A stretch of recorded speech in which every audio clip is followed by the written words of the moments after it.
I'm just going to leave the disclaimer up for a sec because, yeah, there's no one here. 1. 3. Bada bing, bada boom. Let's go.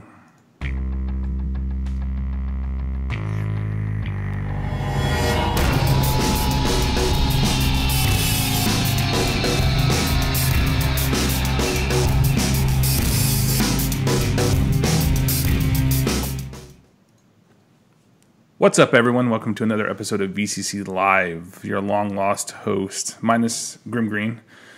But that's okay because Jay was actually able to come on and we didn't think he was going to be able to, so that's awesome. Yeah. Yes, you're welcome. Welcome to episode 46. It took us a few weeks to get here, but we got here.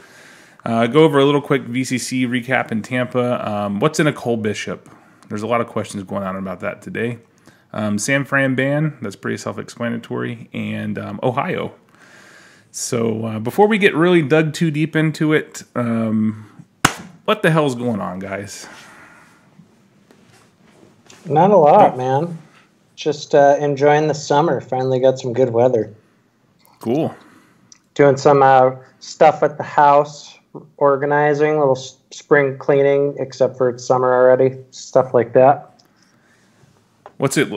I mean, so when you say nice weather, what does that mean in Montana? 70s? 80 to even, not, we haven't had a 90 degree today yet, but like it will go up to 90 sometimes.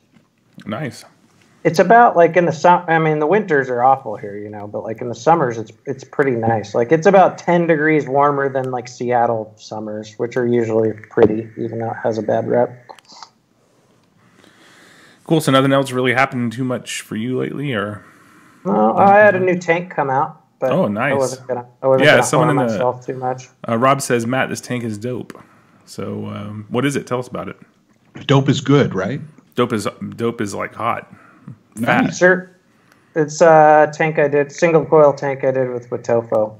Serpent SMM is what it's called. Oh, nice. So what's up, everyone in chat? What's up? Sorry. Saying, hey, what's up, everyone in chat? We appreciate you guys joining. I know it's been a couple weeks. We've all been really busy. So yeah, Jay, what you been up to, buddy? We'll talk about Tampa in a sec. That's pretty much all I've been up to. Well, I took my family down to Hershey, Pennsylvania over the weekend, through Tuesday. That was tiring, but it was a lot of fun. The kids had a lot of fun. A lot of cool little rides. I'm not sure if it was worth the 7-hour, drive each way, but I'm getting memories of family vacation. Yeah, where they go to Wally World. The drives are the worst. Oh, and not so much the drive down because you're kind of anticipating, the everybody's in a stuff, good mood. But driving back is horrendous. It's absolutely awful. But no, it was fun. It was fun. It's a nice park they have there. I don't know that we'll go back, but it was fun. Cool. Well, we'll talk a little bit about Tampa to get going, and then we have some more serious stuff to jump into. Tampa was amazing. I really wish both of you guys could have been there for it. Good, man. It was That's so awesome. Yeah, it was so incredible to see the mood shift from last year's the last event we did in Chattanooga. We still had vendors do well in Chattanooga. It was just very light in attendance compared to what we're used to, and everyone seemed to be like walking around in a haze and like the zombies or whatever. This past weekend, from setup all the way through teardown, positive attitudes. It was fantastic. People were smiling, laughing, vaping with each other, learning things, buying stuff, checking out new products. It was just fucking incredible. Excuse my English. So did it kind of feel like a new page sort of for you? Absolutely, dude. Absolutely. Cool. I mean, it was refreshing, and yeah, I've already had people. If I'd have had an event lined up, I probably could have signed up more than half, maybe everyone that was there at the event that was exhibiting at the event because everyone wanted to. But we're working on the next location. We'll definitely be back in Tampa next year. I mean, for sure. It gave me like renewed hope. New Hampshire, yeah. I mean, we're looking in places for this like October, November timeframe, and I'm not really sure any place up north is going to be good for that with the weather, but we'll see. Oh, are you kidding me? If you can do October. Yeah. October will be nice. We'll check it. I'm not kidding. Stuff? Absolutely. I've got 2 locations I've already inquired into. I'm not going to say where yet because I don't want anyone to be disappointed if it doesn't happen. But man, I'm just telling. I mean, you can see some of the people in the chat, I guess, went. I know Scott was there, T-Bolt was there, and they can attest to it. It's not just me saying it. I mean, everyone Awesome. had a great time. It was fantastic. I really enjoyed the weekend, enjoyed meeting people. Yeah, it was just great overall. Great overall feel, and it seems like people are definitely getting out of the funk. So that's great for our community and for the vaping industry. So I was worried about you. I was hoping because I know this was like an important one. Oh yeah, absolutely. I mean, we still could have done better sponsor wise, but we had a lot of great exhibitors, some cool products I'd never seen before, and I think that's what people are looking for. They want to be wowed when they walk in, and every exhibitor seemed like they did really well, and that's great. I mean, yeah. Yeah, and you got to had a bunch of customers that bought booths that'll come back. Yep, absolutely. People did miss, like I got a couple questions about Matt and V aren't making it and Ruby, but they understood that, you know, I mean, we talked about the plane ticket prices coming from Montana, and it's ridiculous. It's just for some ridiculous. reason, like here to Florida is the most anywhere in this country, like Montana to Florida. That's weird. They don't want us fucking pasty people to get stung. When you know what though, when I was looking for flights, it was tough to get to Tampa, but certainly not Orlando, which is only about 45 minutes away. Yeah, Orlando's probably 45 minutes on I-4, hour, depending on traffic. Could be more. Yeah. But yeah, it's not. Yeah, bad. That's an option. Maybe next time I'll look into that. Yeah, a lot more people fly to Orlando because of the tourist trap that they have over there, set up all over the place. So yeah, it's not too bad of a place. I mean, we did something a little different this time. It was actually Nick's suggestion. Nick Green. He said, you know, why don't we do like, I guess when he was in Ohio for the Midwest Vapor Expo, he was entering the door and got stuck there, and people started wanting to talk to him, and he ended up standing in the same spot for like 5 hours. And he's like, I don't know if I can do that again. Can you do us like a booth area and just put down some like couches and love seats and stuff where we can chill and hang out with people? Man, did that ever go over well. Cool. We had, he was there, and he brought, I guess Homeboy OC was with him, Dwayne. Nick Bissett was there, Zophie Vapes, AV Andy, and Tony from Vapor Trail Channel. And they all just kind of hung out there and talked to people, and they would sit on the couches and build, and it was just an overall great feel. Cool. It was more like a community event, I think, more than I've seen in a while. So yeah, it was pretty awesome. Cool, man. Hopefully I can make it to the next one. Yeah, I'm definitely going to check out New Hampshire though, for sure. I'm not kidding. I'll check tomorrow. We can talk offline. I know the area pretty well, so okay. I don't know, those grumpy Northeasterners, though, might just... No, that's just me. That's just me. The rest of them are okay. What do you have in your background today, by the way? What is that? This is the Ardbeg Distillery, my new favorite distillery. Oh, nice. Yeah. We don't have a quote above our heads this week because I literally was getting them online and doing screen captures at 7:59, so no quote this week. Maybe someone can suggest one for next week. We'll look it up, but... Is Ardbeg Scotch or Irish whiskey? It's Scotch. What part of Scotland is it in? It's an Islay. Oh, cool. I will show you this real quick, and I'm gonna have to minimize YouTube so I can look at it. There was a company there. It was their first event ever, and this guy's been making box mods for a few years. And I think Matt, you actually did a review on one of them a couple of years ago. Got to hang out with him and his fiance. His name's Seth Catley. Lazy Vapors box mods. He does like. Oh yeah, I know that name. And they're gorgeous, man. Absolutely gorgeous work. Very, very fine attention paid to detail. You can see there's little holes there, and you can pull this off. This is one of the regulated ones because he was gonna give me one for an appreciation for his first event and how well it went. And I said, I don't do like unregulated. He had squonkers. Actually, Homeboy OC bought one of his squonkers and loved it. He had some pictures on his Instagram of it. But anyway, you can see it's just beautiful work that he does by hand. And so yeah, that was a really cool, unique thing that we had. And this is nice. Got like the XJ350 or something. Is that what it's called? Yeah. So that's pretty cool. Yeah, I like the color of that one. And he had a bunch of cool different ones. And then so stuff like that. People like to see the craftsmanship and time that people take to put into it. And he did pretty well selling them, and people were happy about him. And I guess Dwayne had never squonked before, owned a squonker, so he bought one. I think maybe Tony from Vapor Trail Channel, he has his own squonking RDA out. That people Yeah, he's really into squonking. Yeah, people say that it's really good. I'm not sure. He probably should have brought some. He would have sold out of them. I mean, people were asking him like crazy, did you bring any? Did you bring any? He didn't have any with him, so. But yeah, overall, really great event, really great feel. Glad to see that the mood is shifting, and yeah, that's pretty much it for VCC Tampa. That's awesome. Well, that's good to hear. Hopefully that's a sign of things to come. I hope it is.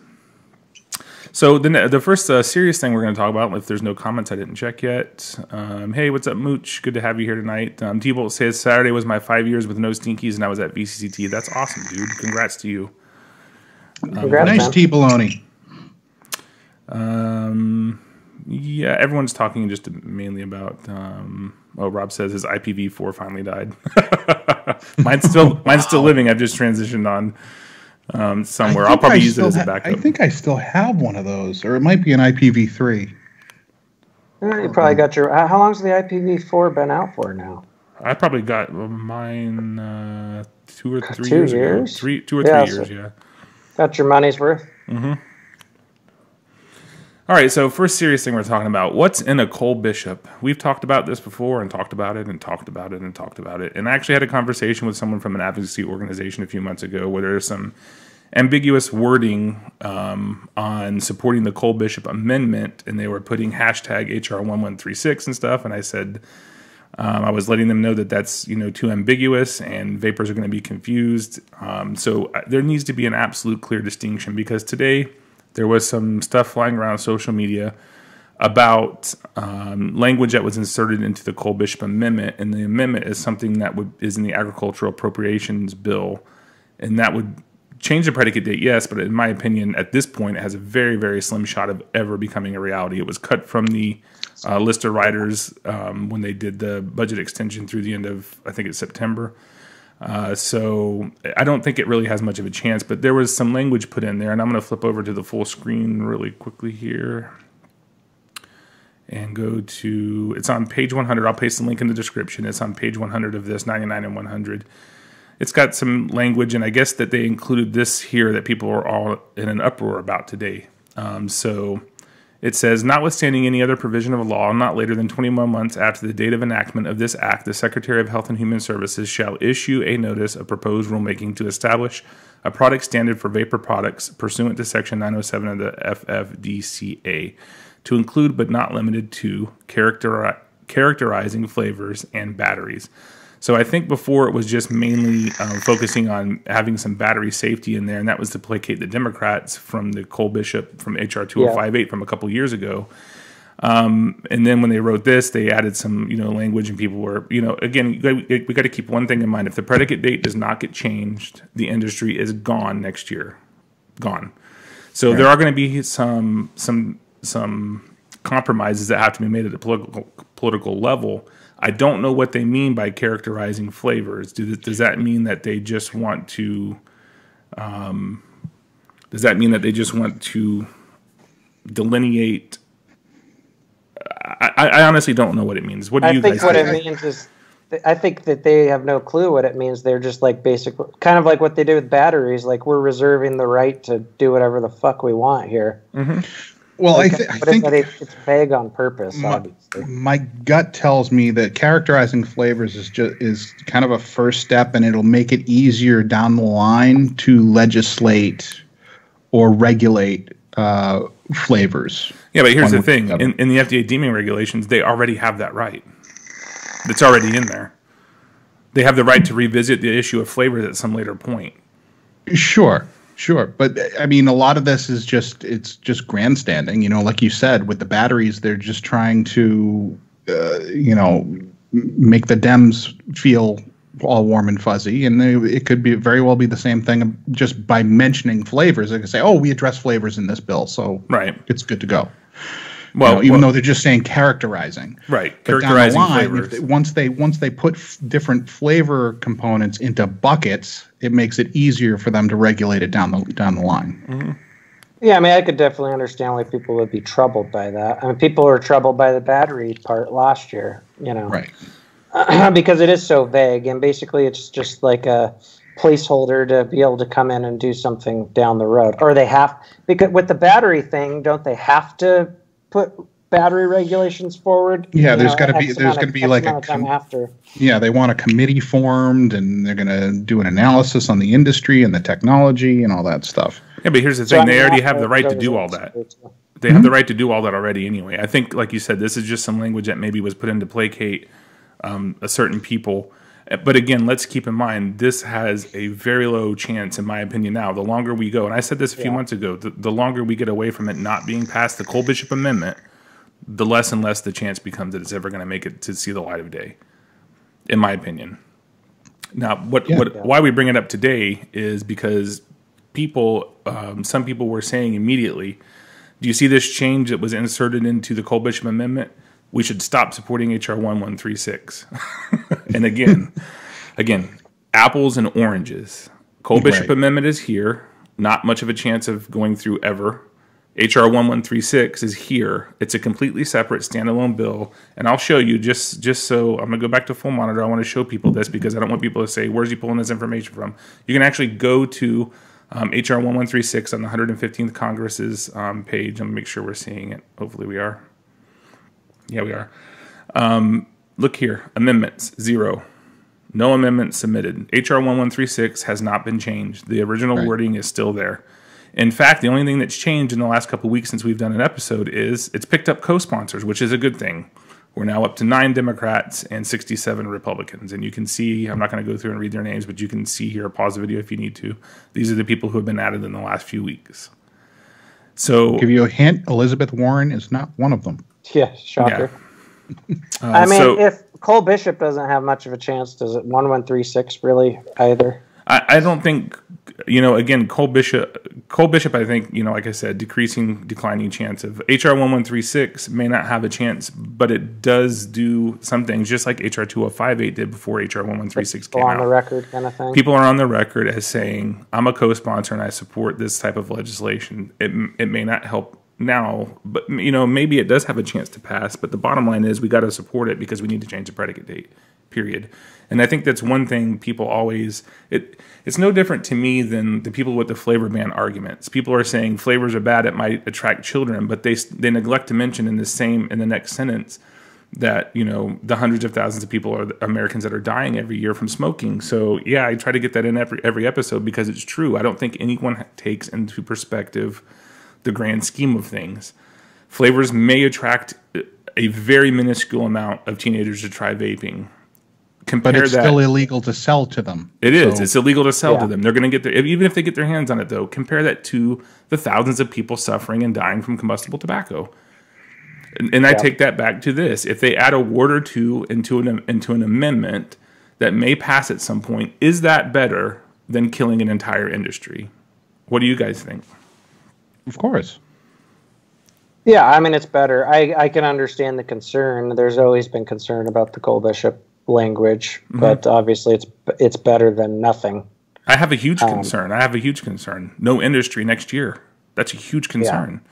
So I think we need to remain positive for sure and continue supporting H.R. 1136 until we get either some administrative relief through the new FDA heads or Secretary of State, Health and Human Services, or some litigation or something. We definitely, and just keep in mind, again, completely separate things. The Cole-Bishop Amendment is not H.R. 1136. If you want to keep track of any changes to H.R. 1136 wording or anything, I just showed you the site. I'll post a link in the description. Check it every day, check it every week. Set yourself up for notifications.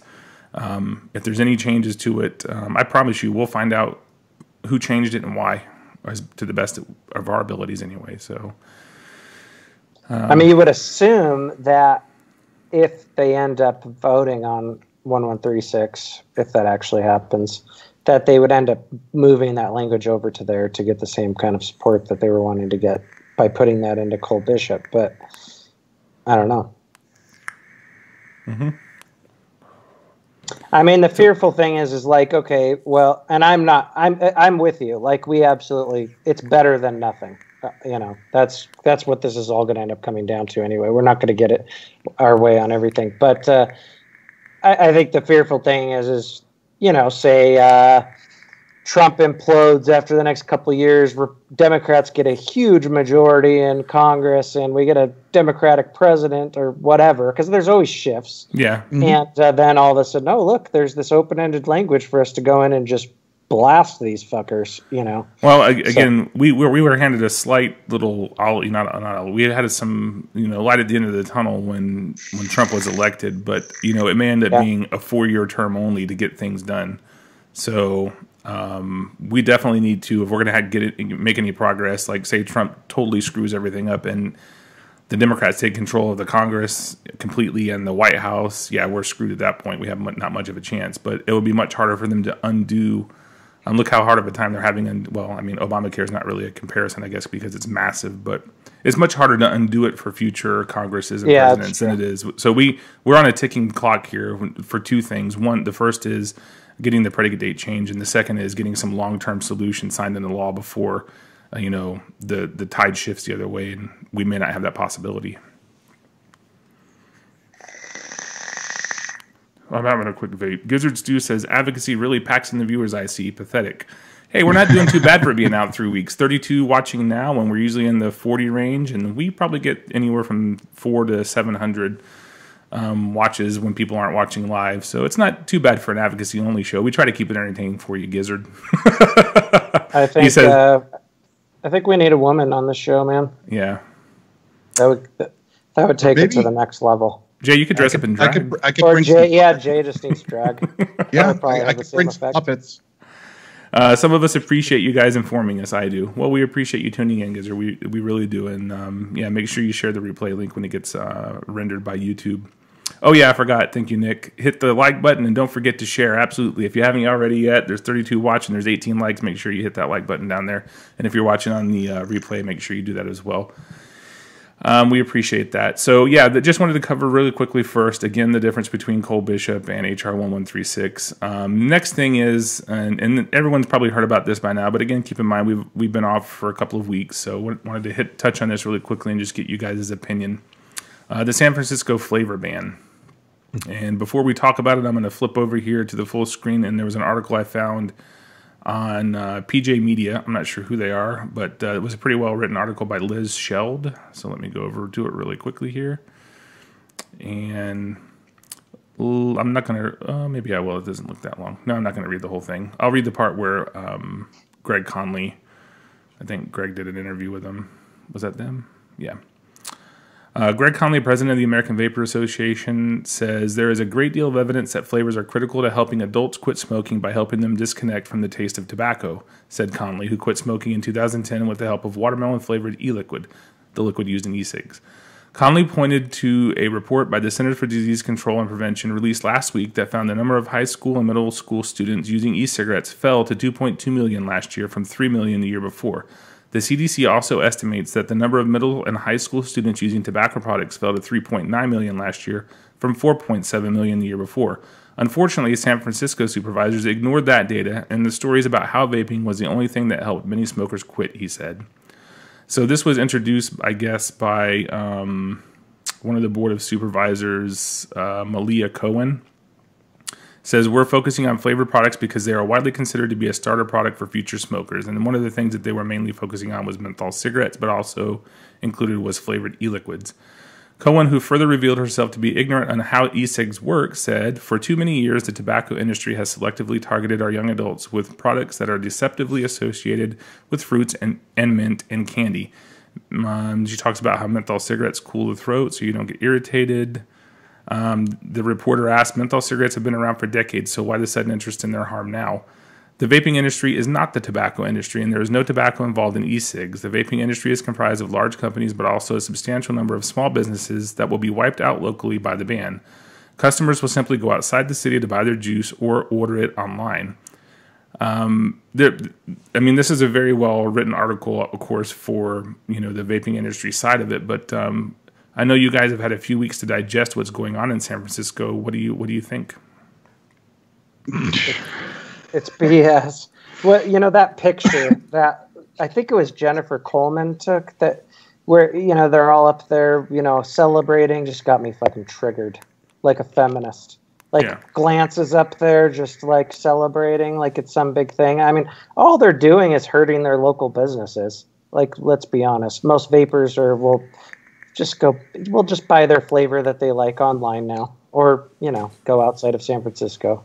It's all they did was shut down some businesses, and that's it. Jay, what do you think? Yeah, I mean, exactly what Matt said. It's just nanny state mentality, either by unintended consequence or by design. They want to get rid of small business. You know, it's like this place is going to, you know, San Francisco is known for being nanny state-ish, and it wouldn't surprise me if within 2 decades they become Detroit. Seriously, at this point. Do you think, do either one of the two of you guys think, or anyone in chat, do you guys think that the people who are passing these type of ordinances in these cities, do you think that they truly believe that they're doing good for their constituents? Or do you think they're that disillusioned that they truly believe that they're doing good? Yeah, I do. I think, maybe not all of them, but I think that they're blinded to it, and they have a lot of, you know, maybe science guys like Glance in their ear telling them how this is going to help their kids and shit, and they just don't know enough about it. You know, they still, it's because we're connected to tobacco. That's, you know, Glance, if you look at his history, he's been against fighting the big bad people. And some times he's been on the right side. He's fought sugar, and there's a lot of fucked up shit that happened with that.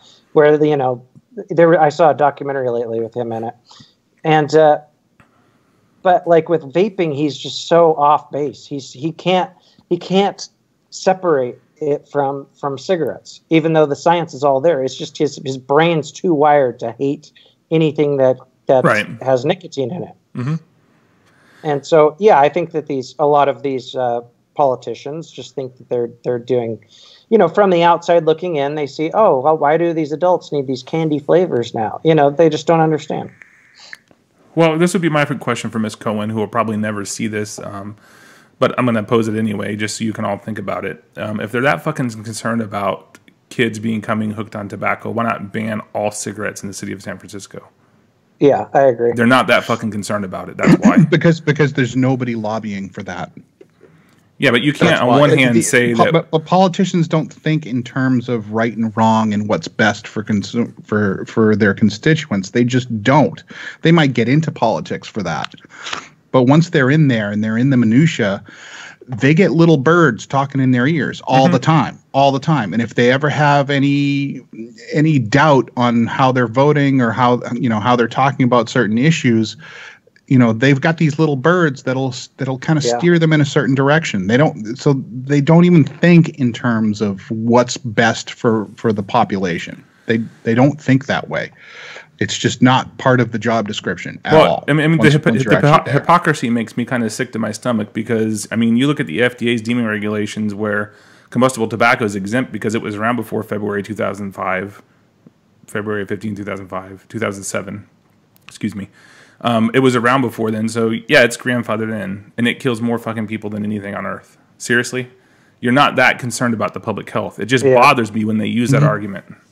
Well, I mean, they trust the people that chirp in their ears, some of these health organizations, things like that. And, you know, I'm not saying that it's okay. It's fucking ridiculous and horrible. But as a politician, I know a few of them around here, and they have so many different fucking things. And so they just look to their side, you know, while the Democrats look to see what their side thinks about it. Republicans look to see what their side thinks about it. And they all just stand in line. But majority, 95% of the people that voted yes on it don't know shit about it. Right. They've never talked to vapors. They don't know anything about it. Just face value. Oh, we're helping the kids because we're getting rid of these candy flavors. And obviously the vaping industry hasn't really helped their cause when it comes to the marketing sometimes, but you know, they just don't know shit. And they don't care enough to want to know. Right? I know. I wish that they would at least have a shred of human dignity and at least be honest about it and say, you know, we're not really doing this for any public health benefit, because if we were, we would ban all cigarettes. We're just trying to keep our job and keep up our popularity with our constituents so we get voted back in again and maintain that little shred of power we have by lording over our city of San Francisco. It's fucking ridiculous, man. It drives me crazy. And we hate children, so we're an easy target, apparently. stupid asses. What's up, Sean? We appreciate you joining us tonight, and thank you for the props on the event. We appreciated having you there, and also the fundraising you guys did. I'm sure these health groups come in and show them all this propaganda to get them. For example, when we went to the show in the UK a month ago, there was a lot of booths that looked like fucking candy stores, you know, and like I'm sure that they see pictures of stuff like this, and they see the marketing, and they just get fear-mongered. And yeah, Democrats have the nanny state type mentality as well. And so they just don't know. I'm sure, like, if you got one of those people in a room with some vapors and talked to them for like a couple hours, they'd probably come out thinking a little bit differently. Yeah, no, you're absolutely 100% right. Agree. And I think, that's why, and that's how advocacy is most effective.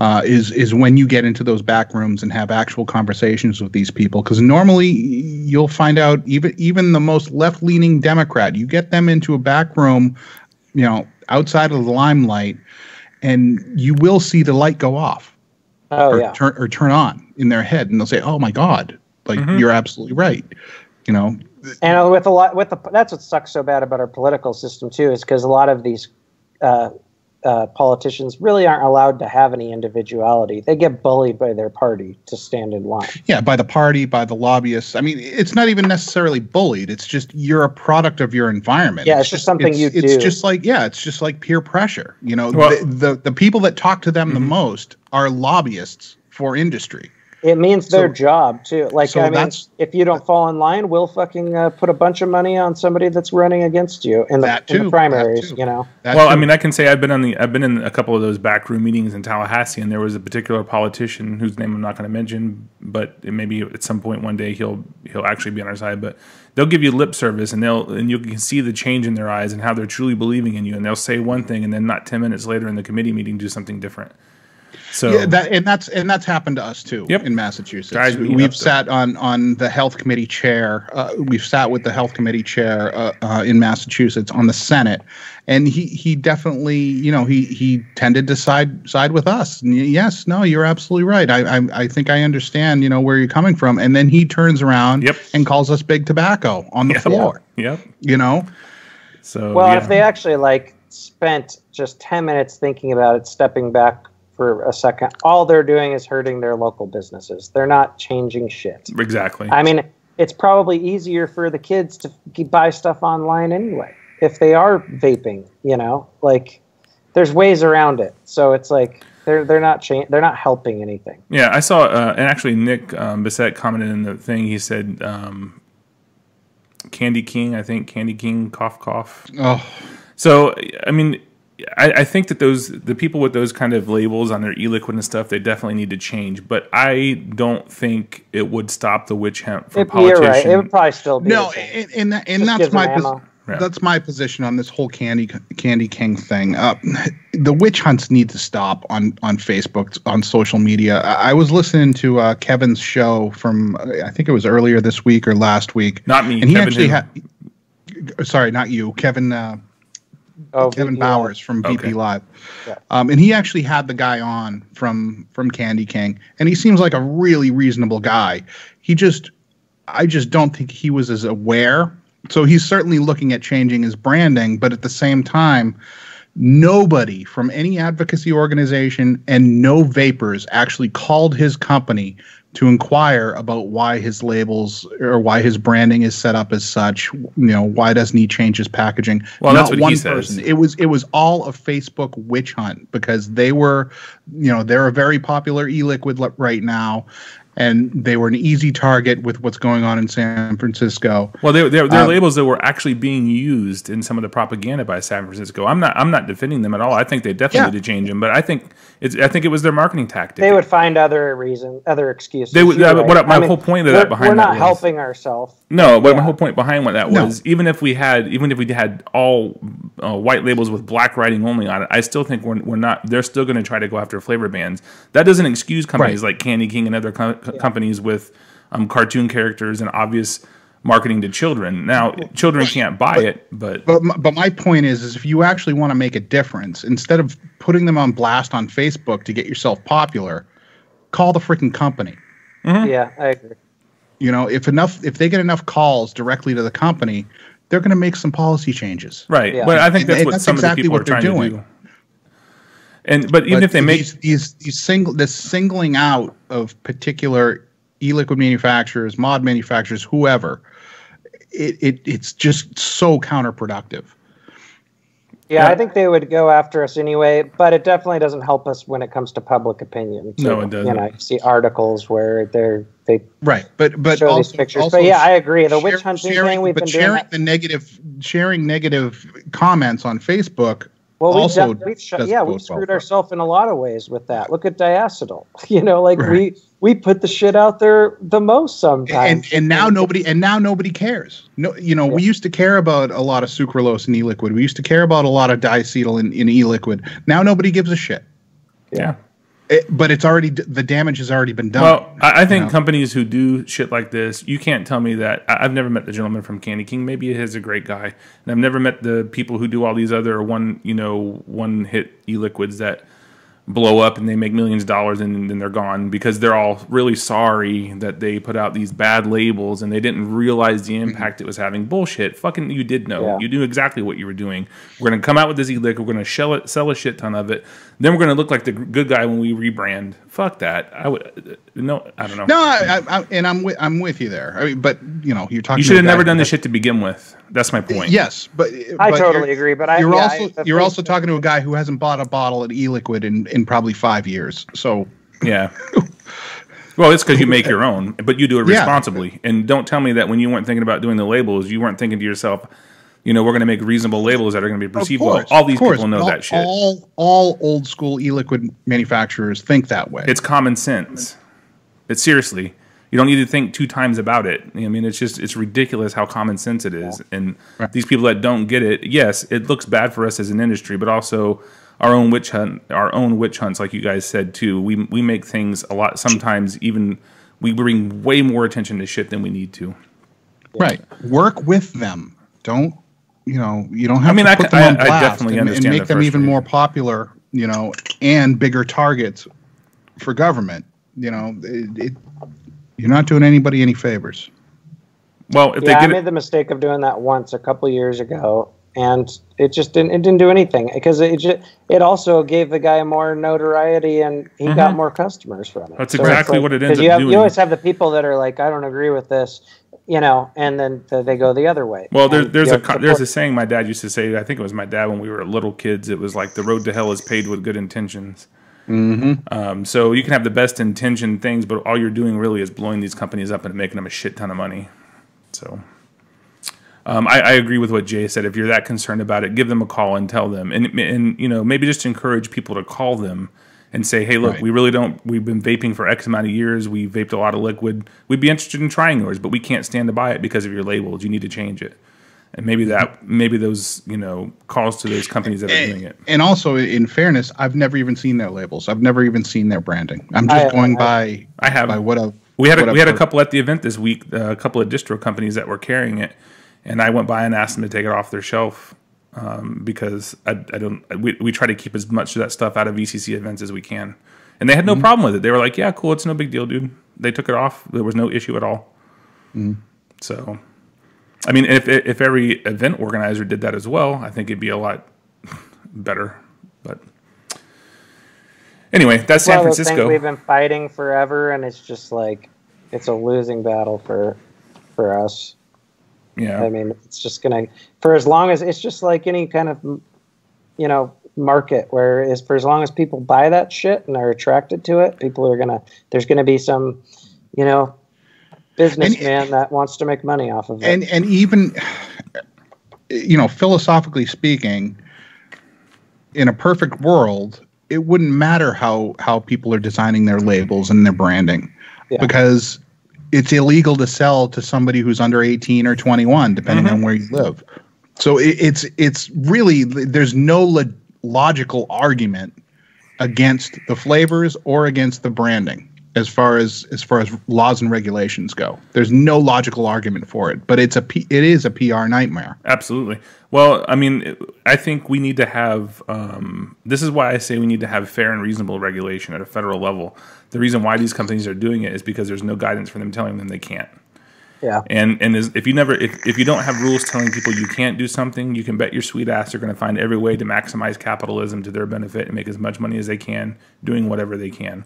So that's why I say we do need fair and reasonable regulation about safety standards, about bans on sales to minors, about labeling standards would even, I think, be an acceptable thing. We need something that you can point to them to and say, I can't do that, and here's why.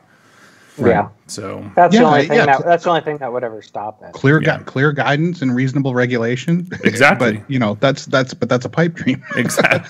We'll get there. And Lando actually brings up a really good point. And I'll probably want to expand on it. He says, if I made my own e-liquid, I would use white plastic bottles and write the flavor, VGPG, nicotine level with black magic marker. Fuck labels. Yeah. And you know what? From a pragmatic standpoint, those old school 30 ml white plastic bottles were the easiest to use, the least messy, and the easiest to store. I would love to go back to those for my brand. Unfortunately, from a marketing perspective and for seeing your juice on the shelves, you almost can't even do it anymore. You can't put your stuff. Unless you actually make it a thing where you start a brand called Fuck Labels, and right, with a picture of a clown on it or something. But I absolutely love. I love and miss those plastic PET or what's the other one? PET and whatever. I love the old bottles. They were so much cleaner, so much easier to handle, so much easier to open. The whole thing. They're much better bottles, but they don't look as good on the shelf. Right. So you're gonna lose market share, whatever you have, because of And I actually tried it with what was it? Probably a year and a half ago. I tried it with a budget line. I came out with a budget 100 ml line, and I put them in. Those opaque white bottles with basic branding. And my distributor was just like, we can't do this. We have to put these in unicorns. So I had to bump it up to 120s, and we came up with some really cool labels actually that Nick Bissett designed. Really awesome labels. So and it's it's moving pretty well. But I couldn't use the bottles that I wanted to use because they weren't sexy enough. It wasn't moving, even though it was a budget brand, 100 mils for $30 or whatever it was retail. They weren't able to push it to retailers. That's just kind of like the natural progression of an industry and marketing, more competition, and the marketing is how you distinguish yourself. Yeah. So Cassie says JLDPE. Maybe that's what it was called. Yes, I think that is. Yeah. Thank you, Cassie. Mm-hmm. Yes, thank you. Thanks, Nick. Signature by Hingham Hill E-Liquid. Available now at 2 locations in Mass. Labels look sexy, though. I think it's more, but they're in sexy unicorn bottles now, which are a pain in the ass. Lando says just a picture of me flipping you off on the label with a T-shirt saying "fuck labels." LOL. Yeah, see, that would probably sell well. You'd probably sell a shit ton of those, Lando. It would, and the FDA would love to get that submission. Yeah. Well, you could do the little asterisk where the U is or something. So it's not a. All right, we're going to end this episode this week on a positive note. Well, the whole episode's been kind of positive, I guess. We had a little bit of stuff there about San Francisco, but still positive. Let's go full monitor here, and I want to show you guys this. This is on the Ohio Vapor Trade Association's Facebook page from yesterday. It says, this afternoon, the Ohio House of Representatives and Ohio Senate made their final votes on the 2-year state operating budget. As you'll recall, in February, Governor John Kasich proposed including Jesus, let me try that again. In February, Governor John Kasich proposed including vapor in other tobacco product category and raising the tax to 69% of the wholesale price. Additionally, he also proposed a $1,000 licensing fee for vapor distributors. We are very happy to announce that the legislation sent back to the governor does not include any tax increases or any other language as it relates to vapor. Thank you, everyone who sent emails, letters, and they're thanking all the members and everyone for getting it. And it says the process isn't quite done yet, but nothing more can be added to the bill. The governor has to sign by law the legislation by 11:59 p.m. on Friday, June 30th, and you can only remove things by way of line item veto. Congratulations. So very, very good news and a very good job from the state of Ohio. And this is what we mean when we say get involved, organize, make sure you have a state organization. This is the type of stuff that you guys need to be doing in your states. And just a great job by the Ohio Vapor Trade Association. So congrats to you guys. Not to say it won't be back at some point in the future, because they're always looking to get their hands on some money. I was kind of shocked it was Kasich, a Republican, but no one's out of the grasp of the long hand of the dollar. So once you get into that governor spot, it's more just about how to fund the big machine. How to fund the big machine, exactly. Not about making it smaller anymore. Well, I think that was some good news coming out, and it gives hope, I think, to any other state out there who's facing it. Just keep opposing it. Follow what your state association is doing. Get involved with your state association and provide input. And I think that it's crucial, and it goes to show you that you can win. We can win if we organize and unite and work together and stay positive. We can absolutely win, even against multi-billion-dollar industries and all the alphabet soup organizations that are against us. We can pull off some victories, and that's a good thing. So has there been any updates about Sorry, go ahead. That's it. That's all I was going to say. I have nothing else to talk about. We all can discuss that, or we can talk about anything else for the last few minutes. I was going to say, has there been any updates about some of the other stuff, talking with Price or the FDA and how they were, supposed to look back at the law after that one lawsuit out of Georgia? You know what I'm talking about? Or Alabama? It was Alabama, the Cyclops Vapor one. No, I haven't heard any more, but again, I've been pretty wrapped up in VCC for the last couple of weeks, and I haven't heard anything changing, though. I mean, I definitely probably would have seen something by now. But no, I think everything's just kind of in a stasis right now. We're waiting. Basically, it's like the old balls in their court scenario. So the ball's in the government's court right now, and we're waiting to see how it bounces back, I think. Yeah. Absolutely. Sean says, involvement, mount up. Yeah, absolutely. Amy says, don't curl up, people, fight like hell. Absolutely, Amy, we agree with you. Any questions from anyone in chat? We have a few minutes left, or we can end early. It doesn't matter. It's up to you guys. Oh, let's wait to see some questions. Yeah, I haven't looked at anything back for a few minutes, so let me just scroll through here and see if there's anything that anyone made a good point on. Do your damnedest, folks. My brother says I need that hat, Jay. I saw, is that your brother? That's my brother, I noticed the last name. Mm-hmm. He's a Pats fan, huh? Mm-hmm. He is. Good man. Good man. He had been in the Buccaneers a long time ago. I think a lot of people did. Oh, by the way, congratulations to the Florida Gators, 2017 National Baseball Champions. Baseball? People still watch that? Yeah, World Series of College World Series of Baseball. Florida won it this week. So that's pretty cool. I think they now have a national championship in every major football, basketball, baseball. I don't know what else. Those are the three major ones anyway. Gizzard's asking if San Fran sets a precedent. Absolutely does. I'm sure there are already many other cities across the country, especially liberal-leaning cities, that are looking at what San Francisco did and saying, "Hey, why don't we do that here?" Mm-hmm. It's so funny how it turned into that. San Francisco 30, 40 years ago was just a place of freedom and love where you could be whoever you wanted and go there. And now they all grow up and they're freaking nanny state and everybody. Yep. It's like, Jesus. Make up your mind. Cassie says, Kevin, how was VCCT? We talked about that the first part of the show. She's never been to a convention. Do you have any more coming up? It was a fantastic weekend, great positive attitude. We are looking for locations for one possibly in October or November, but we're not sure where yet. So New Hampshire. Stay tuned. Maybe we're going to look at New Hampshire for sure. We're looking at some Midwest and some West locations. That's all I'm going to say.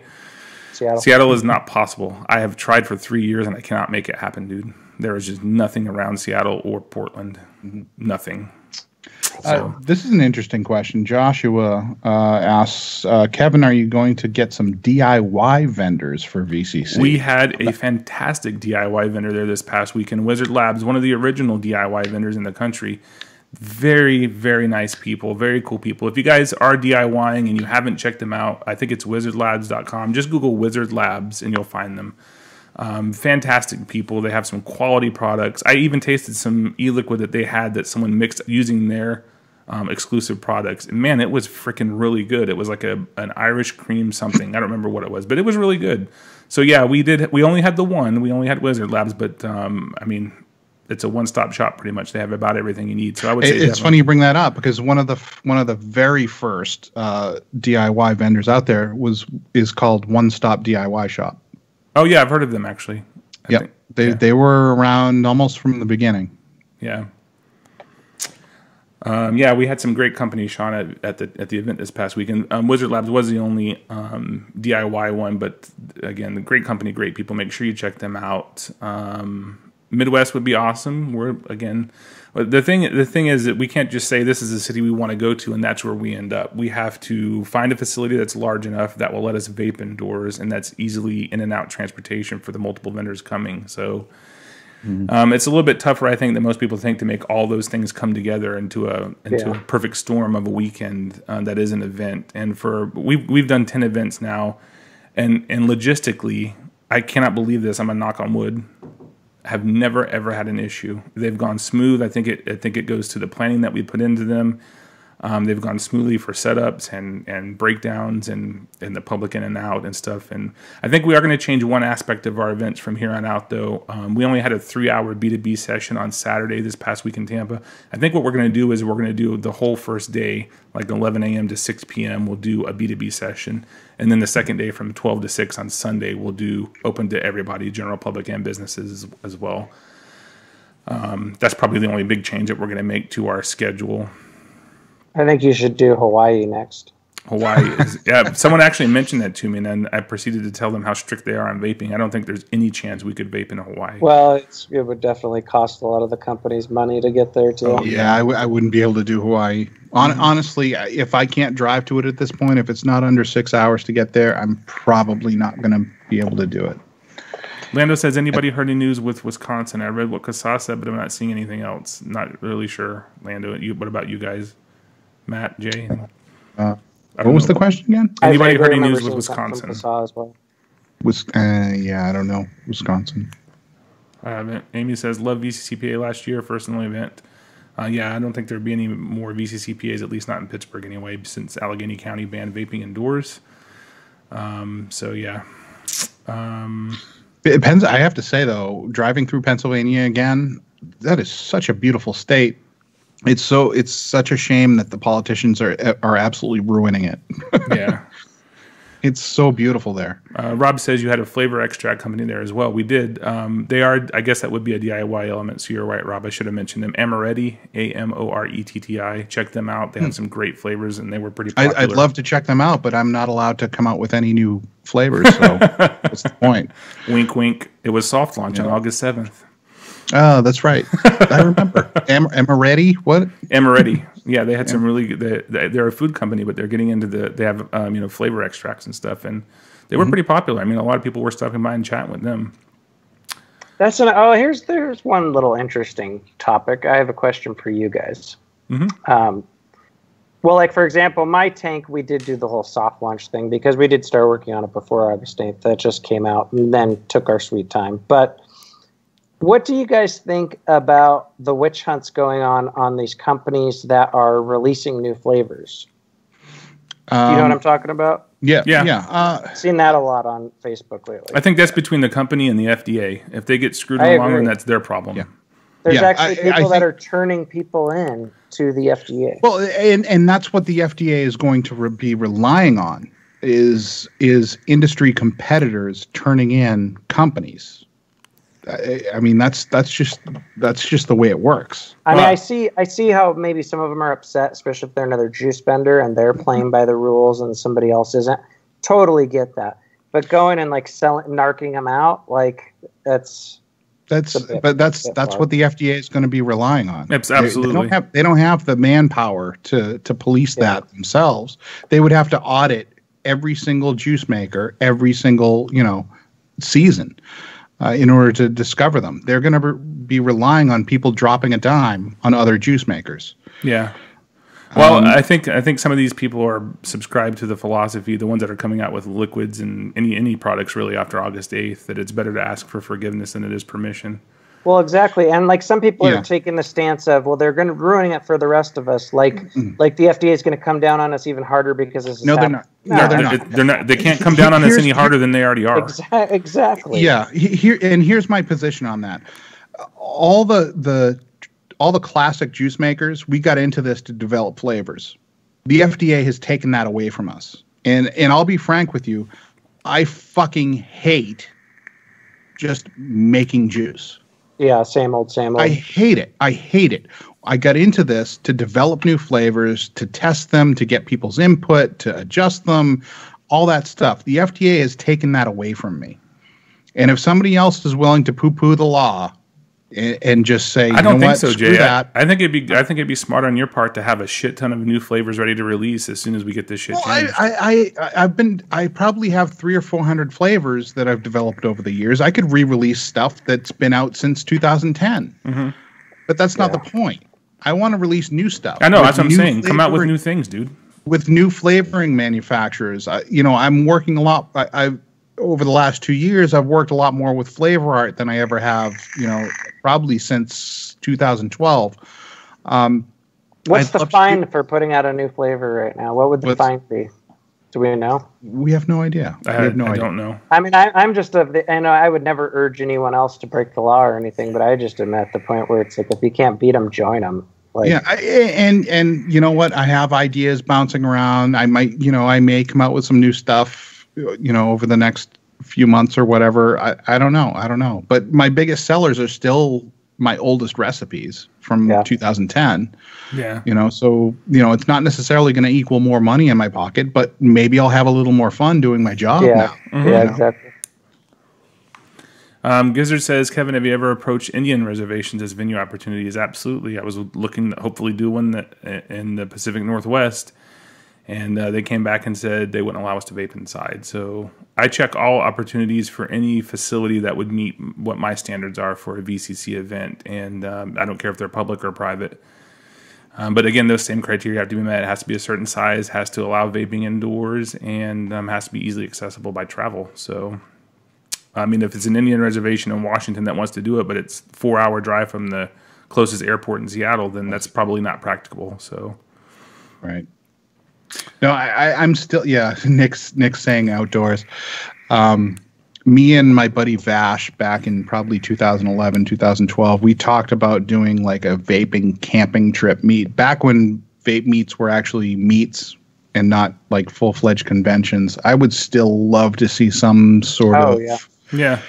I know Kevin Bowers tried to set one up in Connecticut a couple years ago, and that went over really well, but it was too short. It was only a 6-hour meet.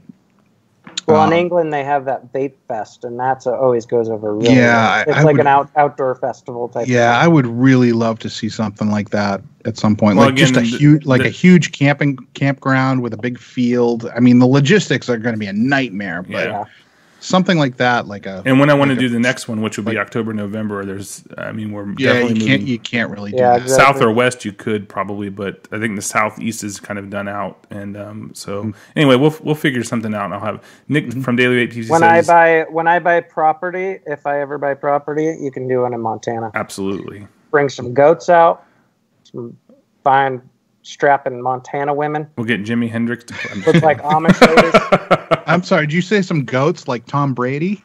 Oh. Yeah. Nick says you should do a 1 hour in between B2B and B2C where everyone must attend an advocacy session.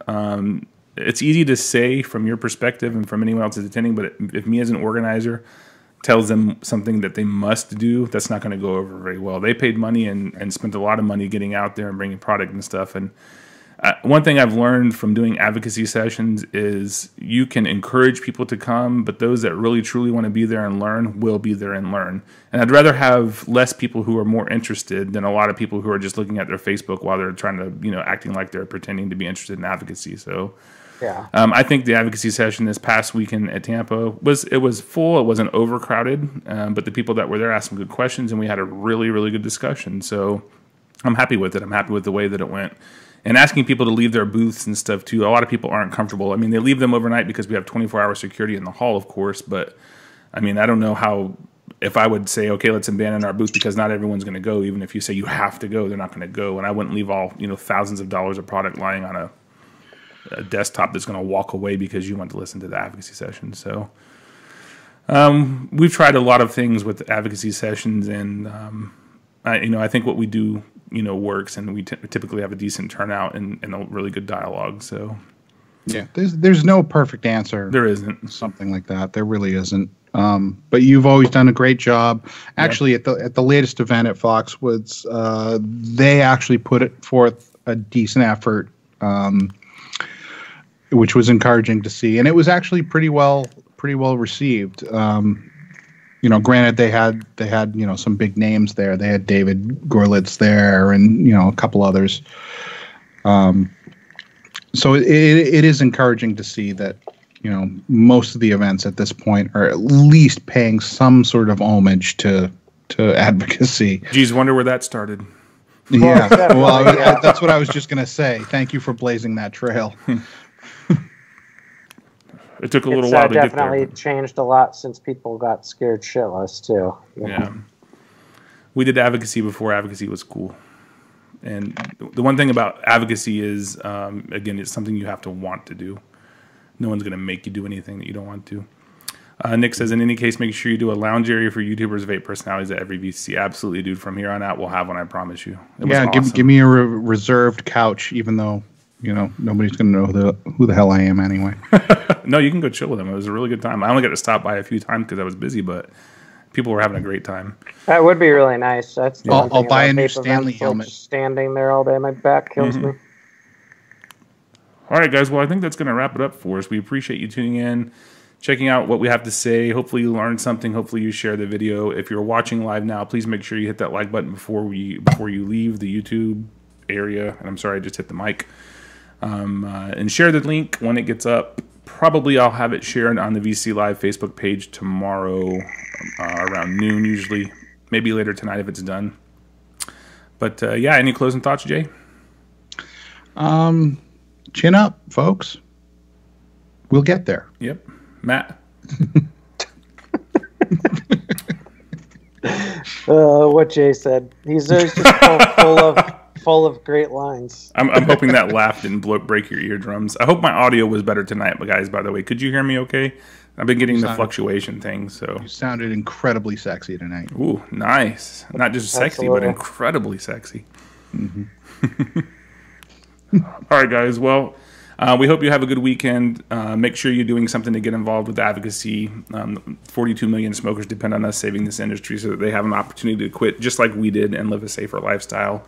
E-cigarettes save lives. Don't ever forget it. I guess we'll see you next week. Hopefully Nick will be back with us. We should have a full lineup and a full hour of things to talk about. Remember, you don't have to do everything. You do have to do something. Get involved.